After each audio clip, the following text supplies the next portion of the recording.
Muy bien, mis queridos. Vamos a comenzar el día de hoy nuestro esperado tiempo con la palabra del Señor. En esta oportunidad, de una forma diferente, desde casa, tratando de llegar a través de esta predicación, siguiendo con nuestro estudio en esta mañana. Y es una bendición poder tener la oportunidad de seguir estudiando juntos la palabra del Señor a través de la primera carta de Juan. Estamos siguiendo esta serie titulada Genuinos en Cristo. Y sin lugar a dudas ha sido de mucha bendición para cada uno de nosotros el estudio verso a verso de esta carta, estudiando juntos el consejo de Dios, aprendiendo acerca de lo que el Señor quiere hablar a nuestras vidas en esta preciosa carta del apóstol Juan. Así que agradecemos al Señor por esta oportunidad, espero que usted también esté desde su casa disfrutando de este culto, de esta oportunidad de poder también estudiar juntos la palabra. Así que le invito, mi querido, a que ahí en el lugar donde usted esté, que podamos orar juntos al Señor, y que el Señor también esté guiando todo este tiempo para que Él también pueda ser glorificado, que podamos escuchar su voz y que Él esté hablando también a nuestras vidas. Así que oramos al Señor. Padre, te damos tantas gracias, Señor, por la oportunidad que nos concedes, Señor, de una vez más poder ir delante de ti, poder ir libremente ante tu presencia, Señor, poder buscar tu rostro, Señor, y tener el privilegio, Padre, de poder escuchar tu palabra, Señor. Te ruego, Señor, que puedas hablar a nuestras vidas, Señor, a través de tu consejo, Señor. Y que sea tu voz, tu palabra, Señor, expuesta, Señor, el día de hoy. Gracias, Padre, por el privilegio que nos da, Señor, de poder leerla, poder escudriñarla, Señor. Y te ruego, Señor, que el día de hoy estés hablando a nuestras vidas, a nuestros corazones, Señor, y que puedas también corregir ciertas cosas, ciertas áreas en nuestra vida que tengas que corregir, Señor. Te rogamos por este tiempo, en el nombre de nuestro Salvador Jesús. Amén. Genuinos en Cristo es la serie que estamos llevando a cabo a través de la primera carta de Juan. Y el día de hoy quiero invitarles, mis queridos, a que vayamos ahí en la palabra del Señor, en la primera carta de Juan, capítulo 2, versos del 12 al 17. Primera carta de Juan, capítulo 2, versos del 12 al 17, y vamos a considerar juntos esta porción de la palabra del Señor. Vaya conmigo ahí en la primera carta de Juan, lo puede ver en pantalla también, y dice así la palabra del Señor. Verso 12 dice: Os escribo a vosotros, hijitos, porque vuestros pecados han sido perdonados por su nombre. Os escribo a vosotros, padres, porque conocéis al que es desde el principio. Os escribo a vosotros, jóvenes, porque habéis vencido al maligno. Os escribo a vosotros, hijitos, porque habéis conocido al Padre. Verso 14 dice: Os escribo a vosotros, padres, porque habéis conocido al que es desde el principio. Os escribo a vosotros, jóvenes, porque sois fuertes, y la palabra de Dios permanece en vosotros, y habéis vencido al maligno. No améis al mundo, ni las cosas que están en el mundo. Si alguno ama al mundo, el amor del Padre no está en él. Porque todo lo que hay en el mundo, los deseos de la carne, los deseos de los ojos y la vanagloria de la vida, no proviene del Padre, sino del mundo. Y el mundo pasa y sus deseos, pero el que hace la voluntad de Dios permanece para siempre. Interesante porción de la palabra del Señor. Hace algún tiempo tuve la oportunidad de escuchar la historia de un personaje conocido allá en el año 2013, el 7 de agosto del 2013, se conoció la historia de este personaje, una persona que estuvo viviendo 40 años en la selva vietnamita. Me llamó la atención esta historia.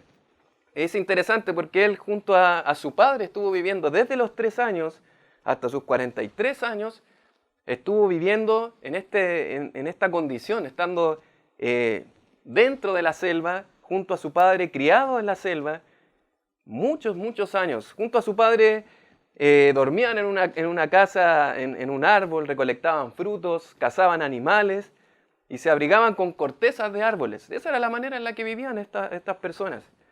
Al punto de que algunas autoridades escucharon de esta persona y obviamente fueron a él para rescatarle después de décadas que él estuvo viviendo dentro de la selva.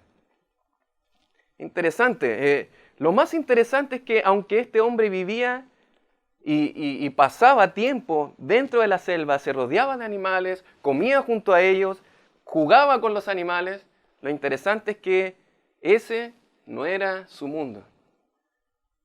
Por más tiempo que él haya podido pasar junto a los animales dentro de la selva, su mundo no era la selva. Y es interesante porque hoy el creyente, el Hijo de Dios, aunque se rodee del mundo, comparta con personas del mundo, viva en el mundo día a día, lo cierto, mis queridos hermanos, es que el creyente, el genuino Hijo de Dios, no pertenece a este mundo.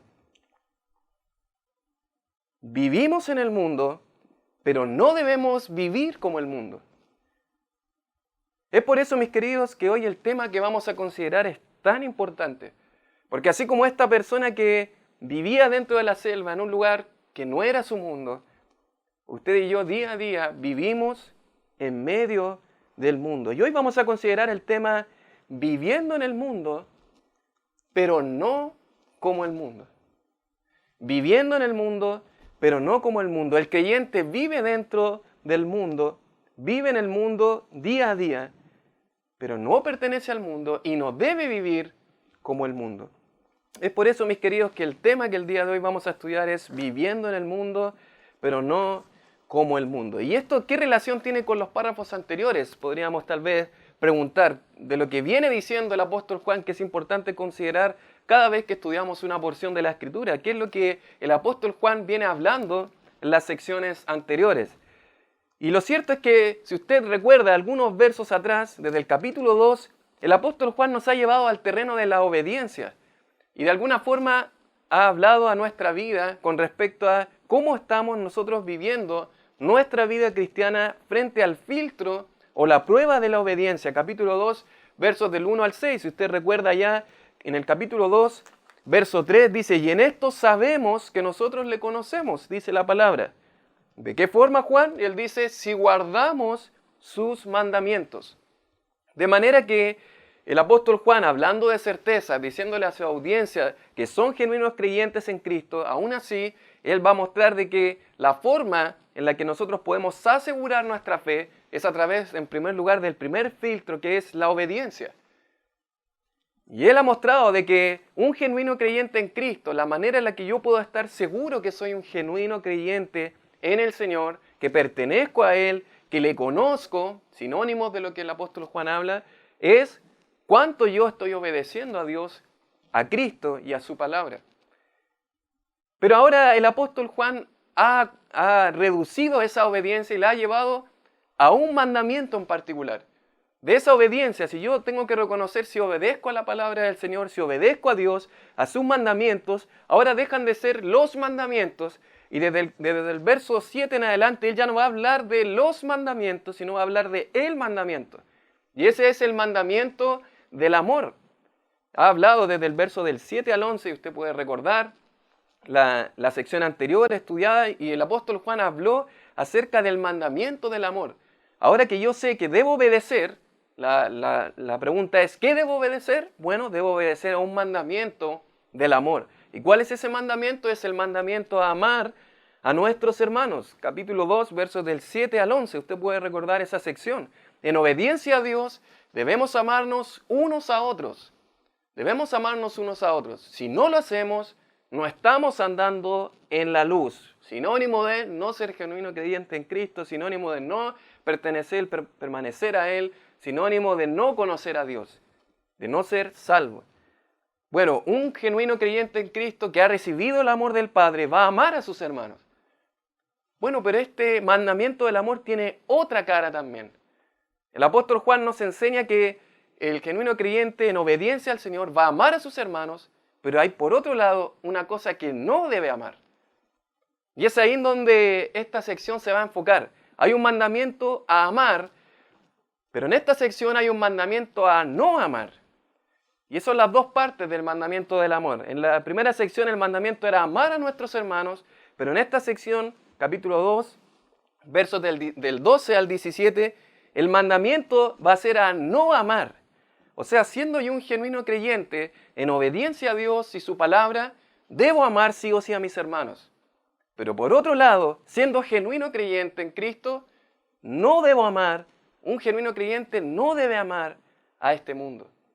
La obediencia a Dios se muestra al amarnos unos a otros, pero al mismo tiempo, al no amar a este mundo. Interesante cómo el apóstol del amor, como muchas veces se llama al apóstol Juan, a través de las épocas de la iglesia se le ha llamado así, él va a hablar de un amor en dos sentidos. Un amor que yo naturalmente debo tener hacia mis hermanos, pero un amor que yo no debo tener hacia este mundo. Y esa es la sección que nos corresponde el día de hoy, capítulo 2, versos del 12 al 17. Y cuando hablamos de amar, no estamos hablando de simplemente pronunciar unas palabras, yo amo a este mundo, sino que el amor para Juan es un amor que involucra una intimidad, una vinculación. Cuando él se refiere a amar al Padre o amar a mis hermanos, hablamos de una relación con el Padre o de una relación con nuestros hermanos. Por eso para Juan, amar al mundo es sinónimo de vincularse al mundo, de tener una intimidad con este mundo, de relacionarse con este mundo y sus cosas, como le llaman a esta porción. Es relacionarse al mundo al punto de que yo estoy dentro del mundo y comparto con el mundo y tengo una relación íntima con el mundo. Si yo soy un genuino hijo de Dios, si yo ahora tengo una genuina relación con el Padre, ya no puedo tener esa vinculación y esa relación con el mundo. Ese es el argumento de Juan. Esto equivale a lo que el apóstol Pablo decía justamente a los romanos. Capítulo 12, verso 2, si usted recuerda en la palabra del Señor, que Él dice, no os conforméis a este siglo, a este mundo, no se adapten, no tomen la forma de este mundo, ¿verdad? No moldearse a este mundo. Es como lo que nosotros hacemos cuando vamos a la playa, ¿verdad? Y en un baldecito colocamos arena, ¿verdad? Que está mojada, damos vuelta al balde, sacamos el balde y obviamente la arena toma la forma de su molde, del baldecito, ¿verdad? Lo que el apóstol Pablo dice en esa oportunidad es no conformarnos, no amoldarnos, no tomar la forma de este mundo. Es por eso que vivimos en el mundo, pero no debe un creyente amar, ni conformarse, ni vivir como este mundo. Pero ahora, mis queridos hermanos, si hablamos de que para Juan el amar al mundo es un signo de que yo no soy un genuino creyente, entonces debemos saber definir bíblicamente qué es el mundo. Toma una gran importancia poder reconocer qué es el mundo bíblicamente. ¿Sí? Ahí tenemos el texto, cuál es el mandato que observamos en la palabra del Señor, en capítulo 2, verso 15, si usted puede observar, dice ahí, no améis al mundo, ni las cosas que están en el mundo. Y ese es el mandato de Juan. Anteriormente el mandato, amarse unos a otros. Debo amar a mis hermanos. Pero ahora Juan me dice, ahora yo no debo amar a este mundo. No améis, dice Juan, no améis al mundo. Está mandando el apóstol Juan, él también como su función como pastor, mandando a sus oyentes a que no amen al mundo ni las cosas de este mundo, a no relacionarse con él. Pero la pregunta es, ¿qué es el mundo? ¿A qué nos referimos con el mundo?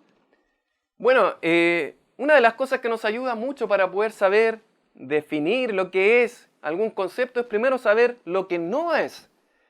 Primero podríamos hablar qué no es el mundo, para poder tal vez sacar ciertas ideas que podamos tener en nuestra mente que nos puedan confundir. Y lo que no es el mundo, en primer lugar, la palabra mundo aquí utilizada no se refiere al mundo físico del planeta Tierra. Es decir, las cosas que nosotros observamos del planeta, no necesariamente me refiero al ecosistema, sino los elementos, las cosas que nosotros observamos en la Tierra. Por ejemplo, una casa, un auto, elementos de la Tierra. Esas son cosas que por sí mismas no son malas, ¿sí? No son cosas, son amorales en el sentido de que no son ni buenas ni malas, ¿sí? No tienen un auto no es malo en sí mismo. No es a eso a lo que Juan se está refiriendo. La palabra mundo no se refiere a la creación de Dios, ¿verdad? O sea, no está diciendo Juan, ustedes no tienen que amar al planeta, ¿verdad? Al ecosistema, no tienen que amar digamos, al cuidado de la creación. Eso sería extraño porque la misma palabra nos muestra que toda la creación, lo que observamos, los cielos cuentan la gloria de Dios y obviamente es creación de Dios, la cual el hombre debe cuidar también. Bueno, no se está refiriendo Juan a la creación de Dios. No se refiere a las cosas de la tierra, no se refiere a la creación de Dios, pero la palabra mundo tampoco se refiere a los habitantes del mundo, a las personas del mundo. O sea, Juan no está diciendo, ustedes no tienen que amar a los inconversos o habitantes de este mundo. El apóstol Juan va a utilizar mucho esa palabra, si nosotros recordamos en Juan capítulo 3, verso 16, un texto muy conocido, que dice que porque de tal manera amó Dios al mundo. ¿Sí? De manera que Él, al amar a este mundo, obviamente envió a su Hijo unigénito para dar su vida por el mundo. De manera que no tendría sentido que Juan ahora nos esté mandando a no amar al mundo si el mismo Señor Jesucristo, el mismo Padre, el Señor, amó a este mundo. Bueno, entonces, el mundo no se refiere a estos tres elementos. Lo que sí es el mundo y sus cosas, como lo llama el apóstol Juan, el mundo y sus cosas es el sistema universal e invisible. El sistema universal, invisible y espiritual de maldad. Por eso la palabra invisible es clave, porque no tiene que ver con un auto, con una casa, los elementos de este mundo, sino que es un sistema invisible, espiritual, de maldad, que rodea al creyente día a día, en el cual el creyente está inmerso en su día, en su semana. Cada día nosotros estamos inmersos en un mundo, en un sistema perverso de maldad espiritual. Es un sistema, un reino o un orden mundial organizado por Satanás que está en oposición a Dios. Si ustedes recuerdan allá en Efesios capítulo 2, verso 22, en este texto claramente el apóstol Pablo va a hablar en esta sección acerca del príncipe de la potestad del aire. Y él va a decir que no debemos seguir la corriente de este mundo como lo hacíamos en otro tiempo. Seguíamos la corriente de este mundo. Y este mundo, esta corriente está guiada conforme al príncipe de la potestad del aire, el espíritu que opera ahora en los hijos de desobediencia, dice Pablo en esa oportunidad.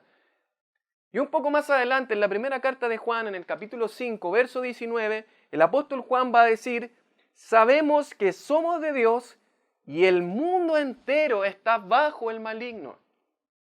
Una sección interesante porque podríamos pensar nosotros que el mundo no es tan malo muchas veces. Pero lo interesante es que este sistema del mundo está organizado por el príncipe de la potestad del aire, por el maligno que es Satanás, el diablo, y él está dirigiendo a este mundo, a este sistema invisible de maldad, a este orden mundial. Eso es el mundo. No es algo que vamos a ver necesariamente con nuestros ojos porque es invisible, pero es todo un sistema organizado por Satanás que obviamente se opone a Dios, se opone a su palabra y se opone a lo que el creyente debe vivir día a día en su vida. ¿Qué incluye este mundo? Bueno, incluye las ideologías del mundo, iniciativas malvadas y corruptas, los sistemas de creencias y filosofías y teorías mundiales y cualquier visión que el mundo tenga que no se conforme a la palabra de Dios. Todas estas filosofías, creencias, ideas, ideologías que pueden ser muy bonitas, se pueden escuchar muy bien, pero hay alguien que está detrás de esto, que es Satanás, que es el diablo, que organiza un sistema mundial de filosofías que se oponen a Dios y a su palabra. Me llamó la atención, Miguel Núñez hablaba acerca de lo que es el mundo a través del tiempo, y él mencionaba lo siguiente: en el tiempo de Sodoma y Gomorra, el mundo era toda la sensualidad que se practicaba en ese entonces.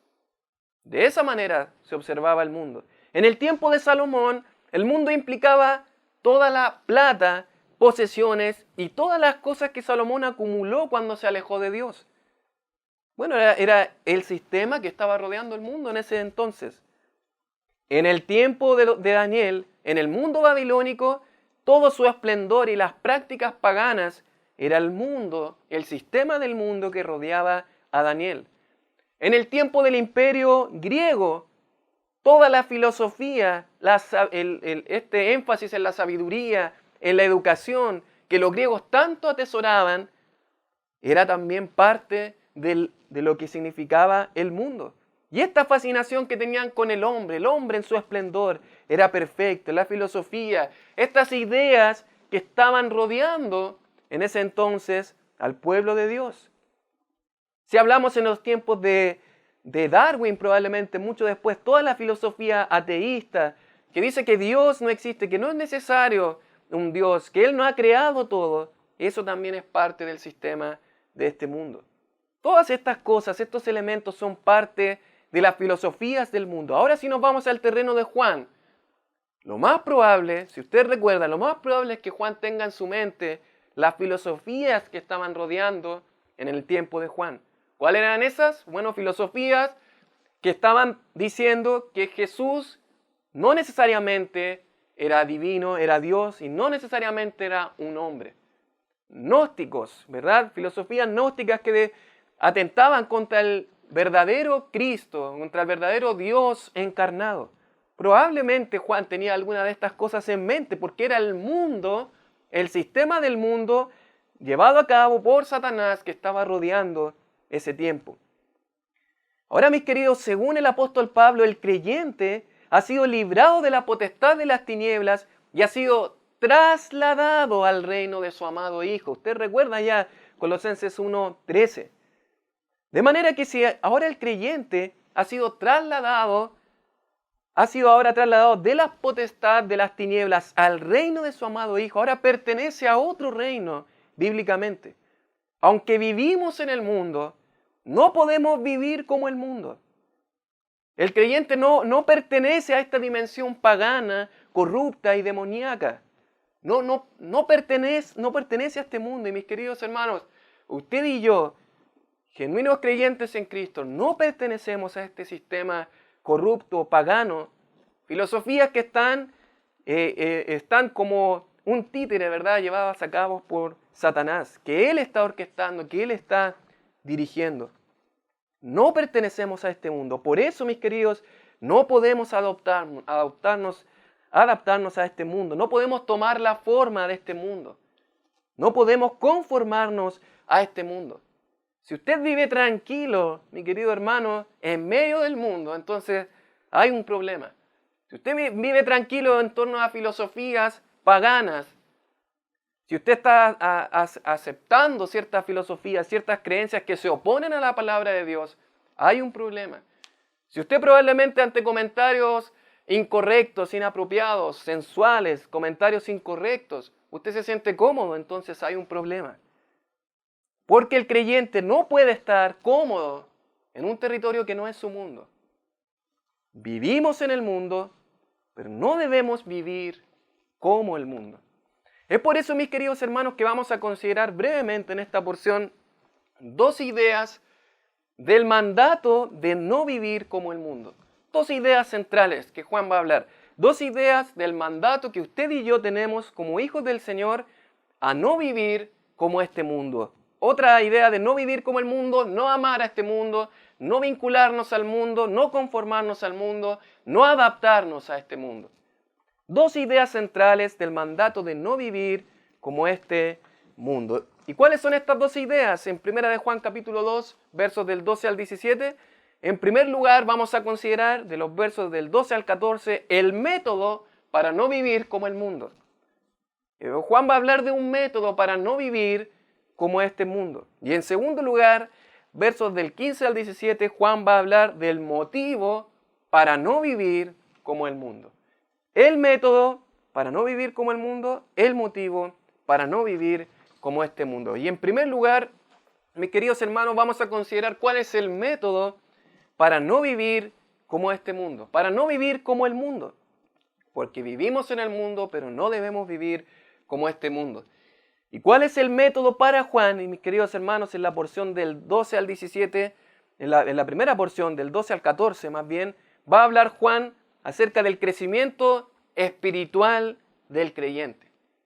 ¿Cuál es el método para Juan en el cual el creyente no debe vivir como este mundo es que el creyente debe crecer espiritualmente. El creyente debe crecer espiritualmente.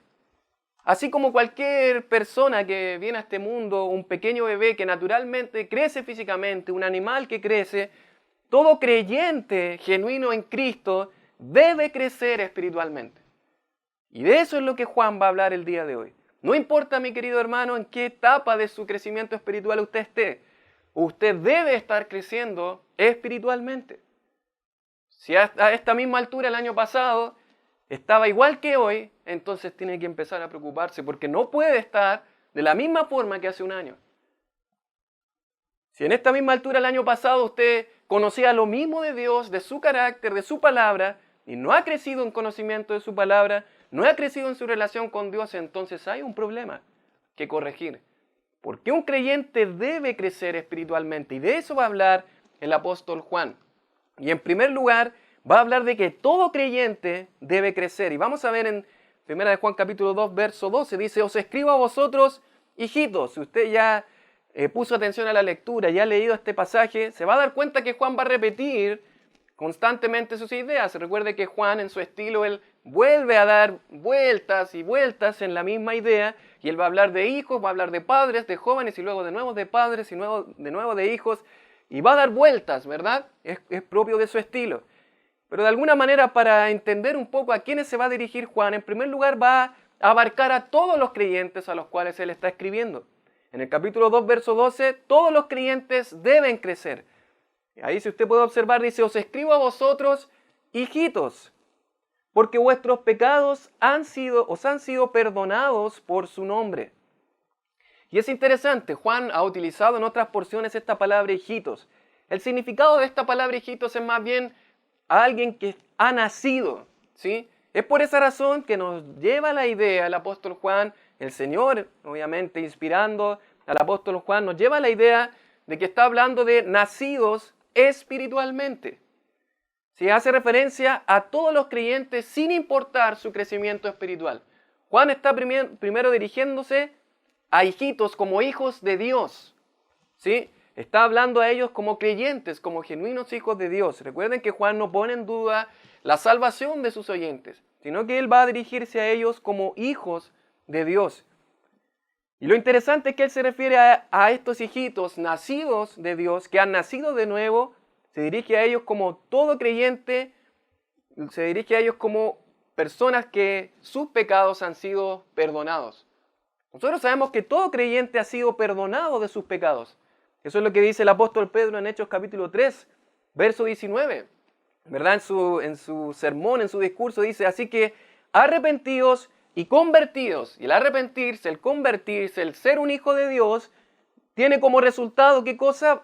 Que sean borrados vuestros pecados, perdonados sus pecados. Y dice Pedro, para que sean borrados vuestros pecados, para que vengan de la presencia del Señor tiempos de refrigerio. Y de la misma forma, Pablo a los Colosenses va a decir, en quien tenemos redención por su sangre, el perdón de pecados. Colosenses 1:14. De manera que Juan se dirige a este primer grupo, ¿verdad? El primer grupo al que se va a dirigir como todos los creyentes. Todos los creyentes se va a dirigir. Y mis queridos hermanos, todo creyente, no importa en qué etapa de su vida esté, en qué etapa de su vida espiritual esté, usted debe crecer espiritualmente. Mire lo que dijo Pablo en la carta a los Efesios en el capítulo 4, versos del 11 al 13. Y luego de que va a hablar de que el Señor ha provisto a la iglesia de apóstoles, profetas, pastores, maestros, evangelistas, Él va a decir, a fin de perfeccionar a los santos para la obra del ministerio. Ese es el fin de estos regalos, de estos dones que Él dio para su iglesia. ¿Para qué cosa, Pablo? Para la edificación del cuerpo de Cristo. Hasta que, ¿qué dice? Hasta que todos lleguemos. Y en este caso Pablo se está incluyendo. Todos lleguemos. Esto no va dirigido a pastores, no va dirigido a personas que tengan tal vez un liderazgo. Hasta que todos lleguemos a la unidad de la fe y del conocimiento del Hijo de Dios, a un varón perfecto, a la medida de la estatura de la plenitud de Cristo. Y la meta está clara. En algún momento usted y yo, y gloria al Señor por eso, vamos a ser transformados, glorificados y conformados a la imagen del Hijo. Qué gran bendición saber de que en un momento el creyente va a ser transformado, conformado a la imagen del Hijo, en el momento de la glorificación. Y sabemos la meta, en Filipenses 1:6 dice, estando persuadido de esto, que el que comenzó en vosotros la buena obra la perfeccionará hasta el día de Jesucristo. Él la va a perfeccionar y en algún momento vamos a ser conformados a la imagen del Hijo, como lo va a decir también en 1 Juan 3, lo va a decir Juan refiriéndose a ser semejantes a Él. Lo veremos cuando Él se manifieste y seremos semejantes a Él porque le veremos tal como Él es. ¡Qué gloriosa verdad! Vamos a poder ser como nuestro Señor Jesucristo, pero en este proceso, mi querido hermano, debemos, usted y yo, crecer. Así como un bebé que nace después de 1 mes, 2 meses, ya es evidente su crecimiento. Después de 1 o 2 años, es evidente su crecimiento. Así como un pequeño animal, ¿verdad?, que ha nacido, es evidente su crecimiento físico. Bueno, espiritualmente, si usted ha nacido de nuevo, debe estar creciendo. Y podríamos hacernos la pregunta, ¿cuánto he crecido espiritualmente quizás hace 1 año atrás? ¿Cuánto he conocido mi conocimiento de Dios en su palabra? ¿Cuánto he conocido, cuánto tal vez he crecido en mi madurez espiritual, que es a la que todos debemos llegar en el Señor? ¿Cuánto he crecido? Bueno, el método para no vivir como el mundo es justamente el crecimiento espiritual. Y para esto, Juan se va a dirigir y va a hablar acerca de tres etapas en la vida cristiana. Y esto no se refiere a crecimiento físico, ¿sí? No se refiere a crecimiento físico natural que tienen los niños cuando crecen, sino que se está refiriendo de etapas de crecimiento espiritual. Tenemos en primer lugar niños espirituales, se va a dirigir Juan. En segundo lugar, jóvenes espirituales. Y en tercer lugar, se va a dirigir a padres espirituales.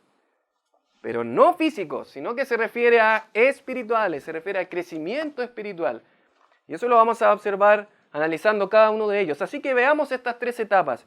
Sea cual sea la etapa en la que nosotros estemos, debemos seguir creciendo. Así que veamos en primer lugar, los niños espirituales deben crecer. Ahí en Juan capítulo 2, verso 13, la parte C, al final dice, os escribo a vosotros, hijitos, porque habéis conocido al Padre. Y esa palabra hijitos utilizada aquí es diferente a la del verso 2. No habla de nacidos. No habla de ahora de hijos de Dios, como lo estaba refiriendo en cuanto a todos los creyentes. Sino que esta palabra hace referencia específicamente a descendencia, a procedencia. Y se refiere a específicamente ser un niño pequeño. Un niño que todavía es un niño que está creciendo, ¿sí? A eso se refiere. Esta palabra se refiere específicamente a niños pequeños, los que están aún bajo instrucción paternal. Niños que necesitan del cuidado de otra persona, que necesitan cuidado de alguien mayor, que los esté cuidando, alimentando, nutriendo. Estos niños espirituales se refiere. Son niños espirituales inmaduros. Obviamente son inmaduros porque no han crecido espiritualmente. Aunque conocen al Padre, ¿verdad? Ya tienen una relación con Él posicional porque son hijos de Dios, nacidos. Bueno, aún no han crecido espiritualmente. No han forjado una relación espiritual firme con su Padre. ¿Sí? Necesitan aún, obviamente, del cuidado paternal de otro. Niños recién nacidos. ¿Sí?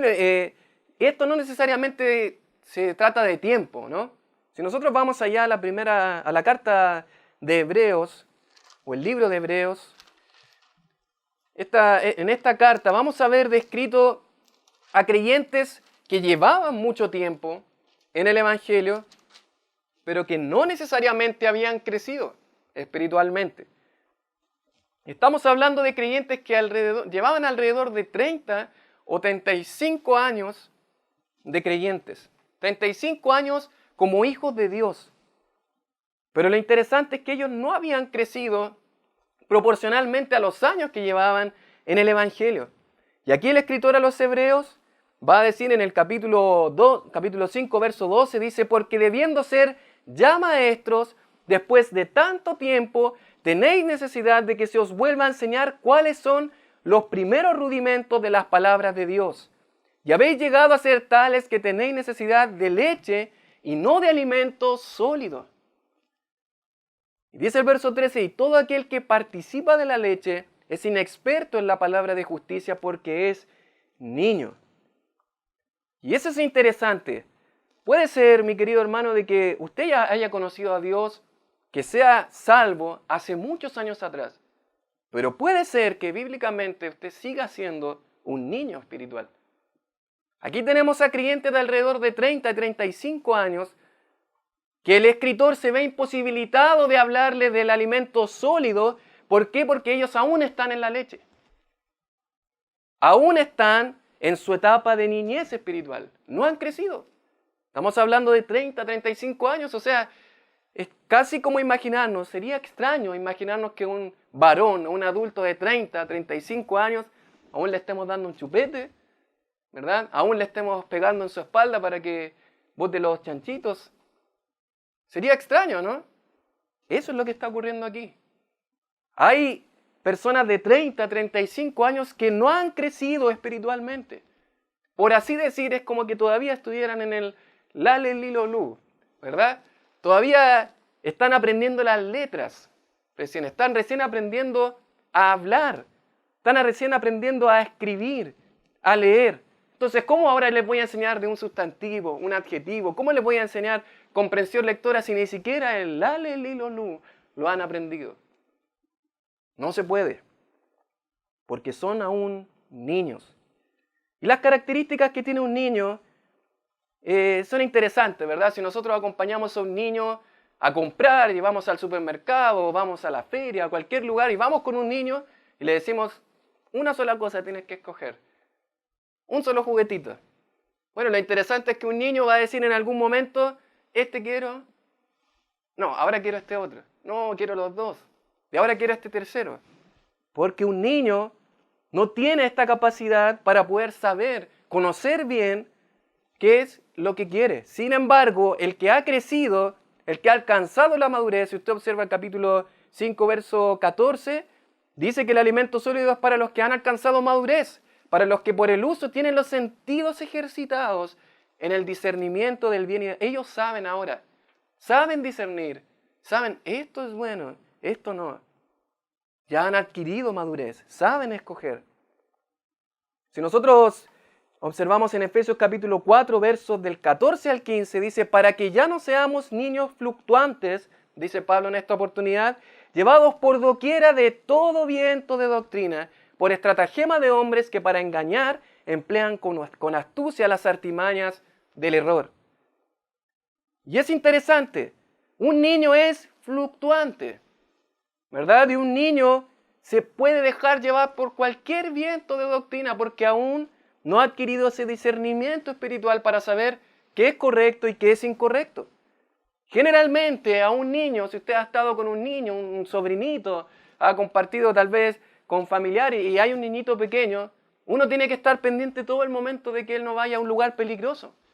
Porque el niño no tiene noción del peligro. No sabe en qué momento tal vez esté en un lugar peligroso para su vida y no lo conoce. Bueno, así es un niño espiritual. No sabe distinguir una falsa enseñanza, una falsa doctrina, una filosofía que rodea el mundo. No la sabe reconocer porque es un niño. No la ha podido aprender.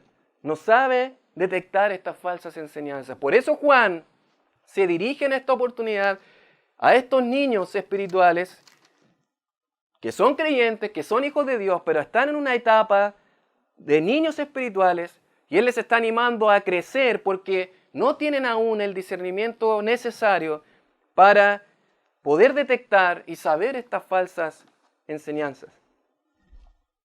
Los niños espirituales deben crecer, pero en segundo lugar, no solamente los niños espirituales deben crecer, sino también los jóvenes espirituales deben crecer, necesitan crecer. ¿Quiénes son estos jóvenes espirituales? Si ustedes observan ahí en 1 de Juan capítulo 2, la parte B del verso 13 y del verso 14, dice, os escribo a vosotros, jóvenes, porque habéis vencido al maligno.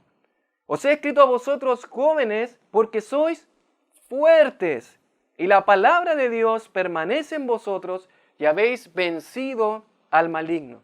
Esta es la segunda etapa, digamos, que para Juan él está mencionando en esta vida cristiana. Y es una etapa en la que vemos que hay jóvenes que están más interesados en la verdad de la doctrina bíblica. Ahora se han alimentado. ¿Y con qué se han alimentado? Según lo que dice Juan, con la palabra de Dios. Ella permanece en vosotros como la leche materna, ¿verdad? Que permite que un niño pueda crecer. Ellos han crecido y ahora son fuertes, son robustos, han crecido, han madurado en el crecimiento a través de la palabra de Dios. Es la palabra de Dios el alimento sólido lo que permite que alguien pueda crecer. Sí, el apóstol Pablo dijo en el libro de los Hechos, capítulo 20, verso 32, hablando a los ancianos de Éfeso, en la ciudad de Mileto, y dijo: y ahora, hermanos, os encomiendo a Dios y a la palabra de su gracia, que tiene poder para sobreedificaros y daros herencia con todos los santificados. Él dice, esa palabra de Dios, la palabra de su gracia, es la que nos puede sobreedificar, es con la que nosotros podemos crecer. Mi querido hermano, y a veces podríamos pensar nosotros que tan solo por arte de magia podríamos crecer. De un momento a otro, de un día para otro, podría yo pasar de ser un niño espiritual a ser un joven espiritual. Y eso no funciona así, no funciona por arte de magia de un día para otro. Es tiempo con la palabra de Dios. Tiempo con la palabra de Dios. Tiempo escudriñando la palabra de Dios. Leyéndola personalmente, congregándose, participando, escuchando la palabra de Dios, leyendo, participando en las reuniones, aprendiendo de la palabra de Dios íntimamente. De otra forma, ¿cómo vas a crecer espiritualmente? No hay otra forma. No hay otro secreto que devorar la palabra de Dios.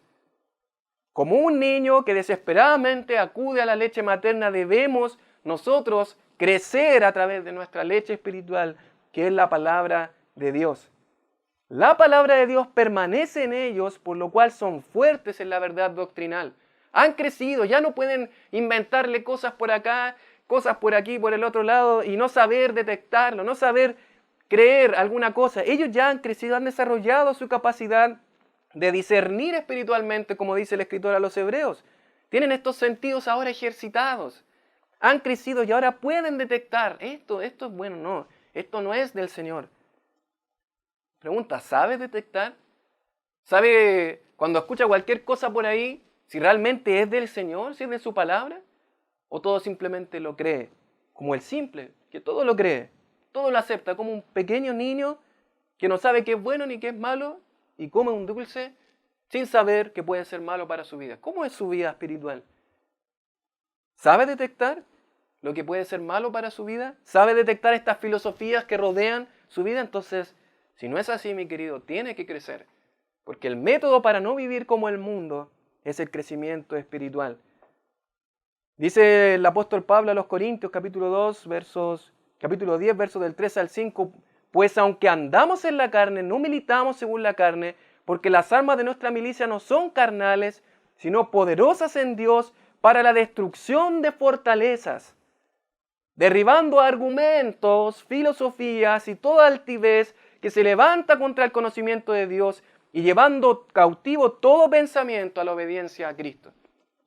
¿Cómo voy a poder derribar estas fortalezas, argumentos que se levantan contra Dios si no conozco la palabra de Dios?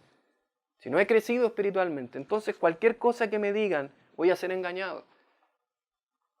Y voy a empezar a amar este mundo, voy a empezar a vivir como este mundo, voy a empezar a adaptarme a este mundo porque no he crecido. Porque no he pasado tiempo con el alimento espiritual. Y en tercer lugar, no solo los niños deben crecer, no solo los jóvenes deben crecer, sino también los padres espirituales deben crecer. Y va a decir en el capítulo 2, versos 13 y 14, la parte A, os escribo a vosotros, padres, porque conocéis al que es desde el principio. Miren cómo se refiere otra vez este principio. Conocéis al que es desde el principio. Está haciendo referencia al Señor Jesucristo, hablando de su preexistencia, su eternidad. Os he escrito a vosotros, padres, porque habéis conocido al que es desde el principio. Casi la misma idea la va a repetir en el verso 13 y en el verso 14. No solamente el niño debe crecer, no solamente el joven, sino también el padre espiritual. Han llegado a conocer a Dios no solo de manera intelectual o superficial, sino que este conocer hace referencia a un conocimiento más experimental, que asimila de una manera más profunda el carácter de Dios, porque ha meditado en las verdades de Dios. Así como en los salmos, vemos que el salmista ha meditado en su corazón, ha meditado delante de Dios, y ahora conoce de manera más profunda el carácter de Dios. Es interesante, grandes teólogos han escrito tremendos libros de la grandeza de Dios, de sus atributos, de su poder. ¿Por qué? Porque han meditado en el carácter de Dios. Porque ahora han conocido a Dios de una manera no diferente, mística, sino que han podido conocer de otra forma al Dios que está revelado en la palabra de Dios, porque han pasado tiempo con Él. Así como los niños y jóvenes, los padres espirituales crecen a través del conocimiento y aplicación de la palabra de Dios en sus vidas, pero también con el fin de enseñar a otros.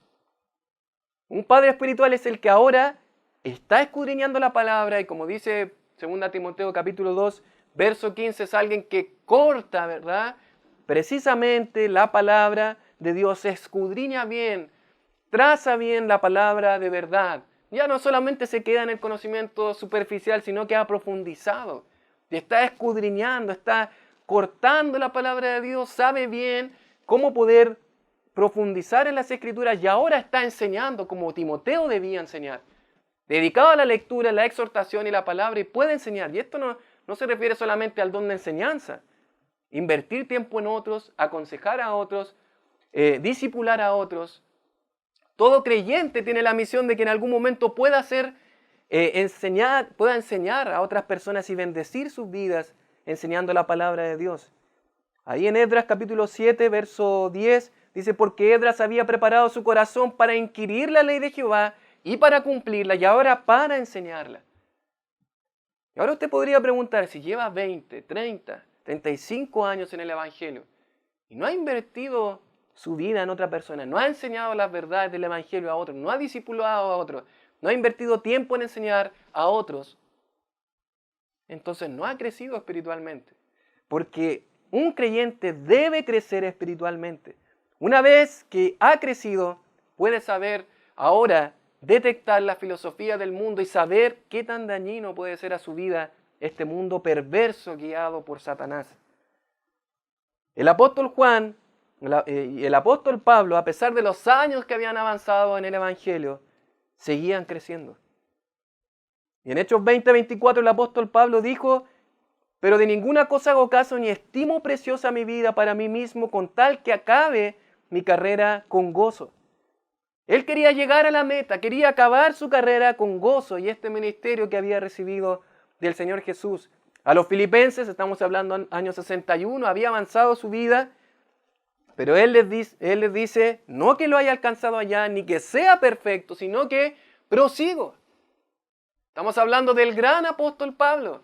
Podríamos decir, no, ya llegó un punto que conoció a Dios, ya había transitado por los 3 viajes misioneros. ¿Qué tanto necesitaba crecer? Bueno, él dijo, yo sigo, prosigo, sigo avanzando, sigo creciendo.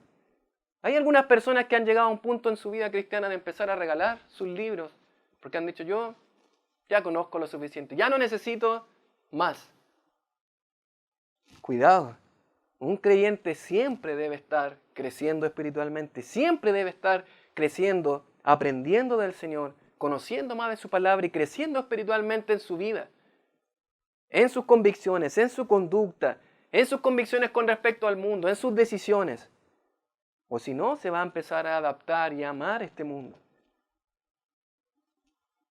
Finalmente, en 2 Timoteo, ahora cuando él dice que ya está pronto para ser sacrificado, dice Pablo en su última carta, dice, y el tiempo de mi partida está cercano. En el verso 7 dice, he peleado la buena batalla, he acabado la carrera, he guardado la fe. Pronto a morir. Él únicamente dijo esas palabras diciendo, ya he terminado.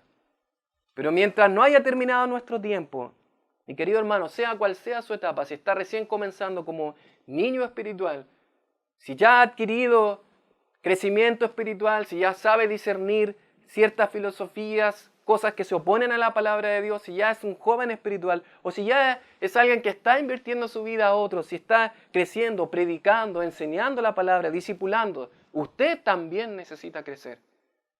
Necesitamos todos crecimiento espiritual. Porque el método para no vivir como este mundo, para no adaptarnos al mundo, es el crecimiento espiritual. Pero en segundo lugar, mis queridos, ya para ir finalizando, no solamente consideramos el método para no vivir como el mundo, sino también en segundo lugar el motivo para no vivir como el mundo. ¿Y cuál es el motivo para Juan? Bueno, el motivo para no vivir como el mundo es porque el creyente y el mundo son completamente incompatibles, completamente diferentes. Ese es el motivo. Juan ha dicho que el método es el crecimiento espiritual, pero el motivo para no vivir como el mundo es porque el creyente y el mundo se oponen completamente. Son completamente diferentes. Por esa razón, por ese motivo, el creyente no debe vivir como este mundo. Vivimos en el mundo, pero no como el mundo. ¿Y en qué sentido son diferentes? Bueno, Juan va a decir, en primer lugar, diferentes en su identidad. Mire conmigo ahí, capítulo 2, versos del 15 al 16. Si alguno ama al mundo, el amor del Padre no está en él. Porque todo lo que hay en el mundo, los deseos de la carne, los deseos de los ojos y la vanagloria de la vida, no proviene del Padre, sino del mundo. ¿Qué está diciendo Juan en esta oportunidad? Está diciendo, no podemos vivir como el mundo. ¿Por qué razón? Porque estamos ahora en el Padre. El genuino creyente en Cristo ahora tiene el amor del Padre. ¿Cuál es la identidad del creyente? Bueno, el creyente ha sido perdonado, conoce a Dios y crece a través de su palabra, pero ha recibido el amor de Dios. ¿Recuerda usted Romanos 5:5? Que ha sido derramado ese amor de Dios en nuestros corazones a través del Espíritu. Bueno, si yo he recibido el amor de Dios, si tengo una relación con Dios, entonces no puedo tener una relación con este mundo. ¿Cuál es la identidad del mundo? Si usted observa ahí en esa porción, va a hablar de tres cosas. Los deseos de la carne, los deseos de los ojos, la vanagloria de la vida. ¿Cuáles son los deseos de la carne? Los deseos de la carne tienen que ver con deseos sensuales, ¿sí? Aunque no necesariamente está limitado solo a lo sexual o a lo sensual. Si nosotros observamos en Gálatas 5, verso 17 en adelante, dice, porque el deseo de la carne es contra el espíritu y el del espíritu es contra la carne, y estos se oponen entre sí para que no hagáis lo que queréis. Y va a decir en el verso 19, y manifiestas son las obras de la carne. ¿Qué va a decir el apóstol Pablo? Estos son adulterio, fornicación, inmundicia, lascivia, idolatría, hechicerías, enemistades, pleitos, celos, iras, contiendas, disensiones, herejías, envidia. Es el mundo. Es lo que el mundo practica. Para el mundo, ser fornicario, ¿qué? No es malo, es algo... Muchas veces se le llama a alguien que comete adulterio, se le llama una aventura, ¿verdad? No es algo tan malo. Esos son los ideales del mundo. Fornicar, no, estamos simplemente conviviendo, estamos aprendiendo a conocernos mutuamente para después tomar esa decisión. Suena muy bonito. Ideologías del mundo, pero eso es pecado. Ideologías del mundo que cuando crecemos espiritualmente sabemos detectar en nuestra vida. Todas estas prácticas son los deseos de la carne, prácticas del mundo. No solamente lo que tiene que ver con lo sensual, podemos ver aquí enemistades, pleitos, celos, ira, murmuraciones, contiendas. Eso es parte del mundo.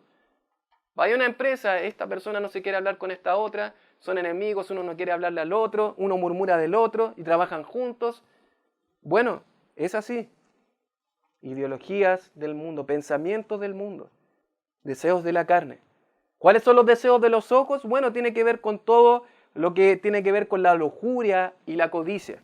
Tiene que ver con lo sensual también, pero también no solamente muchas veces codiciamos a una mujer. A veces puede ser codiciar cosas que tiene otra persona y eso es parte de la práctica del mundo. Si una persona compró un auto de último modelo, el otro también lo quiere. Y si él se viste de esta forma, también lo quiere. Eso es parte de los deseos de los ojos. En Proverbios 27:20 dice, el Seol y el Abadón nunca se sacian, así los ojos del hombre nunca están satisfechos. Esos son los deseos de los ojos. Y la vanagloria de la vida finalmente hace referencia a la arrogancia, al orgullo del mundo. Deseo de la carne, deseo de los ojos, vanagloria de la vida. ¿Se da cuenta cómo esto se opone completamente a la identidad del creyente que ha recibido el amor de Dios, que crece a través de su palabra? En el Salmo capítulo 10, versos del 12 en adelante, este texto es interesante. Dice, con arrogancia el malo persigue al pobre. Será atrapado en los artificios que ha ideado. Porque el malo se jacta del deseo de su alma. Se jacta, yo soy importante. Bendice al codicioso y desprecia a Jehová. El malo, por la altivez de su rostro, no busca a Dios. Para él es el Dios. ¿Qué va a buscar a Dios? Él es el Dios. No hay Dios en ninguno de sus pensamientos. Yo mismo soy el Dios, entonces ¿para qué necesito a Dios? ¿Verdad? Ese es el altivo.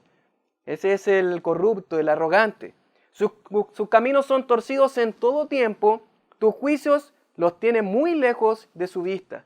A todos sus adversarios desprecia. Son finalmente oponentes, personas que quieren oponerse a lo que yo quiero lograr. Dice en su corazón, no seré movido jamás, nunca me alcanzará el infortunio. Así es el arrogante. El Salmo capítulo 10, versos del 2 al 6. Interesante esa actitud. Yo recuerdo mi primer año de estudios en la universidad, y esto es muy común en ese ambiente, ¿no? Compañeros que dicen, no, yo quiero ser el mejor. O el mejor profesor, o el mejor ingeniero, o el mejor arquitecto. Yo voy a ser el mejor. Claro, suena muy bonito, alguien que puede tal vez querer perseguir un sueño. Pero ¿qué hay detrás de eso? Arrogancia. Hay arrogancia, vanagloria de la vida. ¿De dónde viene eso? Viene del diablo mismo, que está operando en este mundo. El diablo es el que quiso ser como Dios. El diablo es el que quiso ser importante, semejante al Altísimo. Eso viene del diablo. Ese es el mundo que nos rodea. Si nosotros observamos detenidamente la tentación de Satanás a Eva y la tentación de Satanás al Señor Jesucristo, Él ocupó estos tres elementos. Para Eva, en Génesis capítulo 3, verso 6, comida buena, ¿verdad? Bueno para comer era, deseos de la carne. Ambición de poseer algo atractivo a los ojos, codiciable, deseo de los ojos. Y en tercer lugar, la codicia para alcanzar sabiduría, para ser alguien importante, ser semejante a Dios, vanagloria de la vida. En el caso de la tentación al Señor Jesucristo, que fracasó el diablo, utilizó los mismos elementos. Recurrió a la humanidad de Jesús, su hambre de pan, deseos de la carne.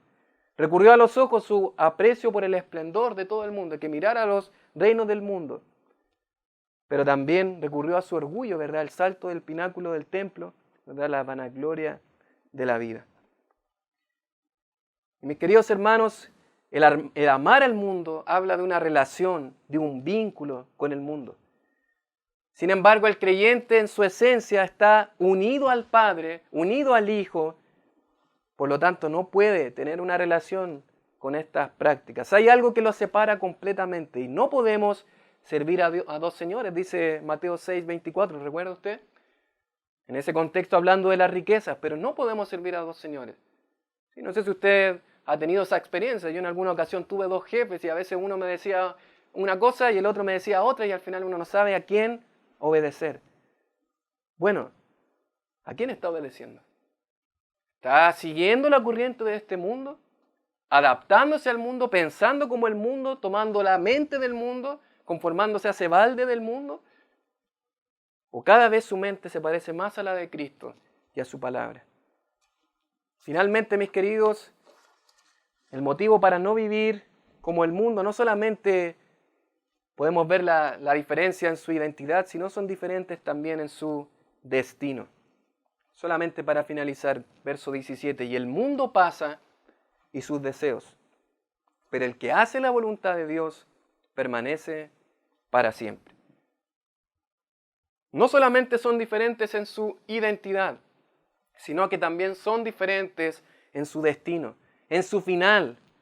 El destino del mundo, ¿cuál es? Dice la palabra, el mundo pasa.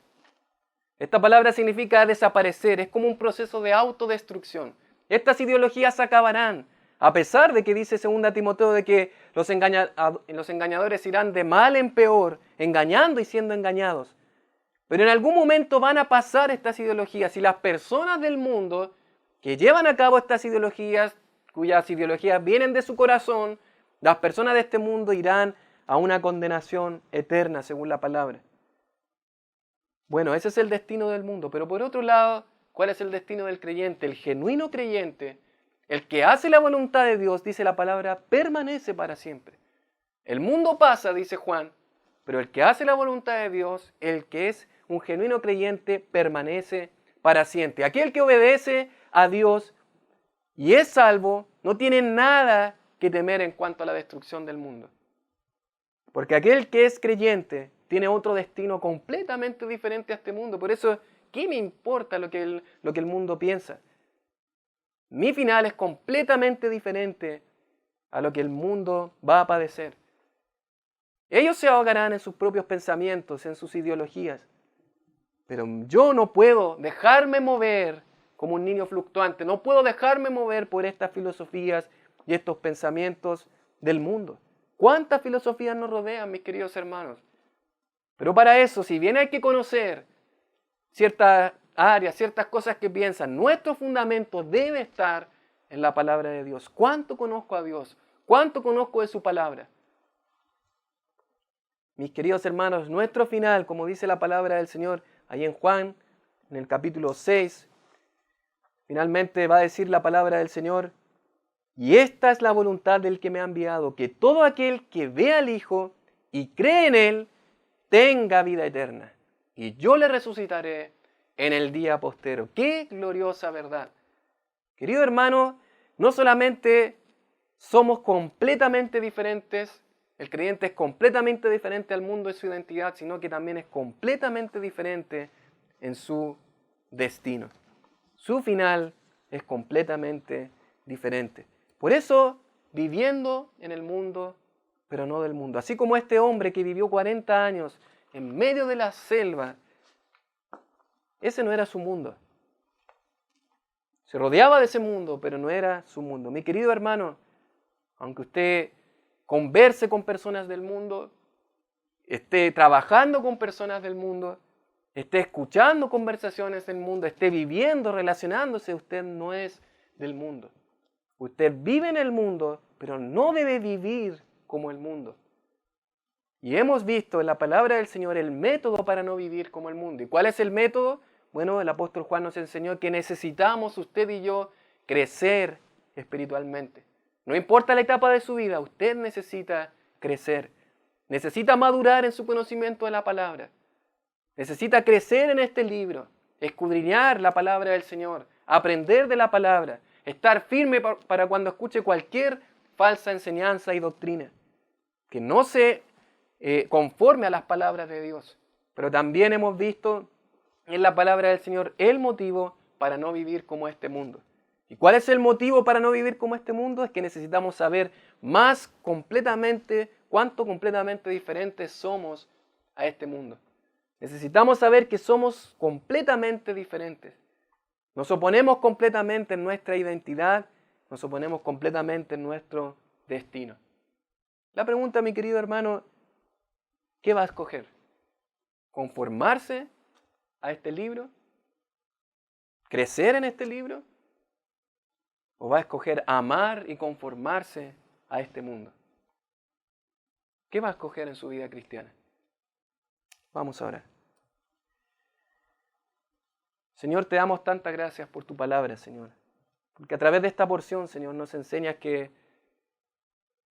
aunque vivimos y transitamos, Señor, en este mundo temporal, pasajero, efímero, Señor, sabemos, Padre, que no pertenecemos, Señor, porque hemos sido trasladados al reino de tu amado Hijo, Señor.